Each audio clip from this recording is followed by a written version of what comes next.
स्वाध्याय इयत्ता 10वी विषय इतिहास पाठ 2 इतिहास लेखन भारतीय परंपरा।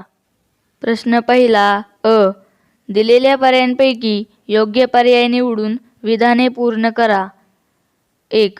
भारतीय पुरातत्व सर्वेक्षण खात्याचे पहिले सरसंचालक होत. अ. Alexander Cunningham. ब. William Jones. क. John Marshall. ड. Frederick Max Muller. भारतीय पुरातत्व सर्वेक्षण खात्याचे पहिले सरसंचालक अलेक्झांडर कनिंगहॅम होत. 2.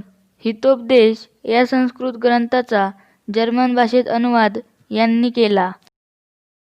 अ. James Mill. ब. Frederick Max Muller. क. Mount Stuart Elphinstone. ड. John Marshall. हितोपदेश या संस्कृत ग्रंथाचा जर्मन भाषेत अनुवाद फ्रेडरिक मॅक्सम्युलर यांनी केला. ब. पुढीलपैकी चुकीची जोडी दुरुस्त करून पुन्हा लिहा. 1. Who were the Shudras. वंचितांचा इतिहास. 2. स्त्री-पुरुष तुलना. स्त्रीवादी लेखन. 3. The Indian war of independence 1857. मार्क्सवादी इतिहास. 4. ग्रँड डफ. वसाहतवादी इतिहास. अयोग्य जोडी. 4. ग्रँड डफ वसाहतवादी इतिहास. योग्य जोडी. ग्रँड डफ ए हिस्ट्री ऑफ दी मराठाज. प्रश्न 2. पुढील विधाने सकारान स्पष्ट करा. 1. प्रादेशिक इतिहास लेखनाला चालना मिळाली. इंग्रजी शिक्षणाने भारतीयात निर्माण झालेल्या आत्मजाणीवेने राष्ट्रवादी इतिहास लेखनास प्रवृत्त केले. ब्रिटिश अधिकाऱ्यांनी लिहिलेल्या भारताच्या पूर्वग्रहदूषित इतिहासाला भारताच्या विविध प्रांतातील इतिहासलेखकांनी विरोध केला. आपल्या प्रादेशिक वैशिष्ट्यांकडे इतिहासकारांचे लक्ष वेधले गेले. राष्ट्रवादी इतिहास लेखनाचा प्रभाव होताच, त्यामुळे प्रादेशिक इतिहास लेखनाला चालना मिळाली. 2. बखर हा ऐतिहासिक साहित्यातील महत्त्वाचा प्रकार आहे. ऐतिहासिक साहित्यात फारसी ग्रंथ, ताम्रशिलालेख, कागदपत्रे, नाणी, प्रवास वर्णने इत्यादी साधनांबरोबर ऐतिहासिक बखरींचाही समावेश होतो. बखरीत शूरयोद्धांचे गुणगान असते. ऐतिहासिक घडामोडी आणि युद्धांची वर्णने असतात. तसेच थोर पुरुषांची चरित्रे आणि त्या काळातील नगरांची वर्णने असतात.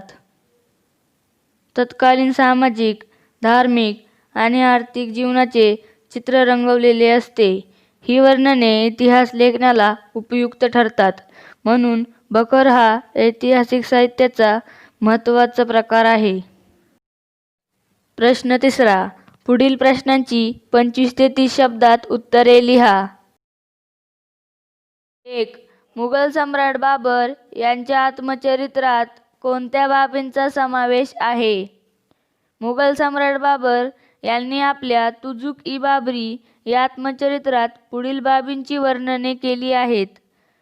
मुघल सम्राट बाबर यांना कराव्या लागलेल्या युद्धांची वर्णने. ज्या ज्या प्रदेशात बाबर यांनी प्रवास केला त्या त्या प्रदेशांची व शहरांची वर्णने. स्थानिक अर्थव्यवस्था, रीतिरिवाज आणि वनस्पतीसृष्टी यांची निरीक्षणे. 2. राष्ट्रवादी इतिहास लेखनात स्वातंत्र्यवीर सावरकरांचे योगदान कोणते? 1857 साली भारतात झालेल्या बंडामध्ये त्यांनी ब्रिटिशांविरुद्ध केलेला तो पहिला स्वातंत्र्य संग्राम या दृष्टीने पाहिले व त्यावर 1857 स्वातंत्र्य समर असे पुस्तक लिहिले. त्यांच्या या आणि अन्य ग्रंथांमुळे राष्ट्रवादी इतिहास लेखनाला प्रेरणा मिळाली. तसेच प्रादेशिक इतिहास लिहिण्यालाही चालना मिळाली. दक्षिण भारताच्या भौगोलिक वैशिष्ट्यांकडे व इतिहासाकडे इतिहासकारांचे स्वतंत्रपणे लक्ष वेधले गेले. प्रश्न 4. पुढील प्रश्नांची सविस्तर उत्तरे लिहा. 1. मार्क्सवादी इतिहासलेखन म्हणजे काय? मार्क्सवादात वर्गसंघर्षावर भर दिलेला आहे. मार्क्सच्या विचारांवर आधारित जे इतिहासलेखन केले गेले त्याला मार्क्सवादी इतिहासलेखन असे म्हणतात. मार्क्सवादी इतिहासलेखनात आर्थिक व्यवस्थेतील उत्पादनाची साधने, पद्धती आणि उत्पादनाच्या प्रक्रियेतील मानवी संबंध यांचा प्रामुख्याने विचार केलेला आहे. प्रत्येक सामाजिक घटनेचा सर्वसामान्य लोकांवर काय परिणाम होतो याचे विश्लेषण करणे हे मार्क्सवादी इतिहासलेखनाचे मुख्य सूत्र आहे. 2. इतिहासाचार्य वि. का. राजवाडे यांचे इतिहास लेखनातील योगदान स्पष्ट करा. राजवाडे यांनी मराठ्यांच्या इतिहासाची साधने असे शीर्षक असणारे 22 खंड संपादित केले. इतिहास म्हणजे भूतकालीन समाजाचे सर्वांगीण समग्र जीवन दर्शन होय, हा विचार राजवाडे यांनी मांडला. केवळ राजकीय घडामोडी, सत्तांतरांसाठी केलेली कटकारस्थाने आणि युद्धे यांच्याच हकीकती म्हणजे इतिहास नव्हे असे त्यांचे मत होते. अस्सल कागदपत्राच्याच आधारे इतिहास लिहिला गेला पाहिजे याबाबत ते आग्रही होते. प्रश्न 5. पुढील तक्ता पूर्ण करा.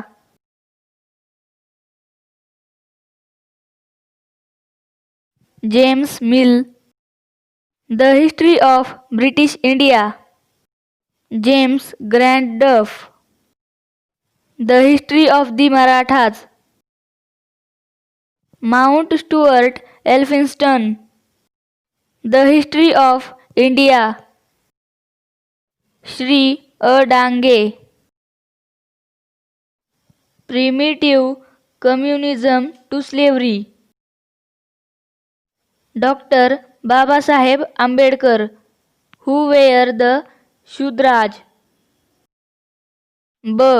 पुढील संकल्पना चित्र पूर्ण करा.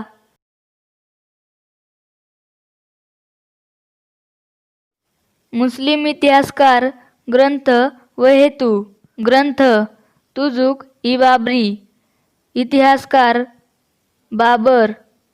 ग्रंथाचा हेतू बाबर यांनी कराव्या लागलेल्या युद्धाची वर्णने. ग्रंथ राजतरंगिणी. इतिहासकार कल्लन. ग्रंथाचा हेतू काश्मीरचा इतिहास. ग्रंथ सभासद बखर. इतिहासकार कृष्णाजी अनंत सभासद.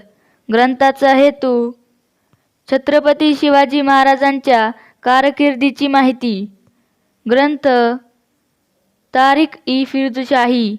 इतिहासकार जियाउद्दीन बर्नी. ग्रंथाचा हेतू इतिहास लेखनाचा हेतू. प्रश्न 6. पुढील संकल्पना स्पष्ट करा. 1. प्राच्यवादी इतिहास लेखन.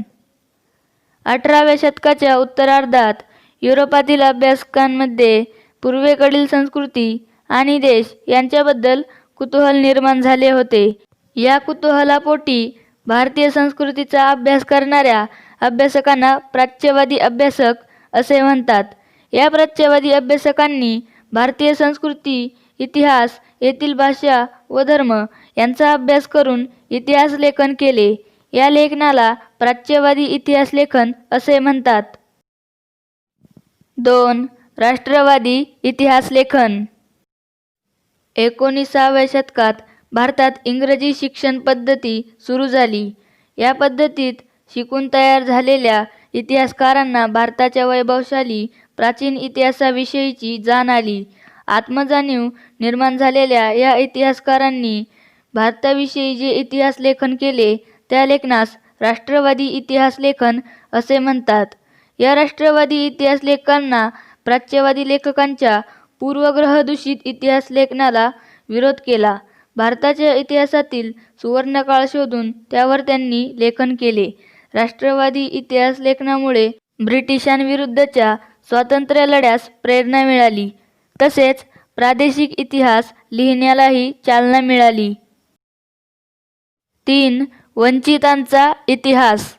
समाजाने ज्यांना सर्व अधिकारांपासून वंचित ठेवले, उपेक्षित ठेवले, अशा समूहाच्या इतिहासाला वंचितांचा इतिहास असे म्हणतात. मार्क्सवादी इतिहास लेखनाच्या परंपरेतून वंचितांचा इतिहास लिहिण्याची परंपरा सुरू झाली. इटालियन तत्त्वज्ञ अँटोनियो ग्राम्ची याने इतिहास लेखनाची सुरुवात समाजाच्या तळाशी असलेल्या सर्वसामान्य लोकांपासून करण्याची कल्पना मांडली. भारतात महात्मा ज्योतिबा फुले व डॉक्टर बाबासाहेब आंबेडकर यांच्या लेखनात वंचितांच्या इतिहासाचा विचार दिसून येतो. लोकपरंपरा हे वंचितांच्या इतिहास लेखनाचे एक महत्त्वाचे साधन मानले जाते. वंचितांच्या इतिहास लेखनातून सर्वसामान्य माणसाच्या जीवनाचे चित्रण केले गेले.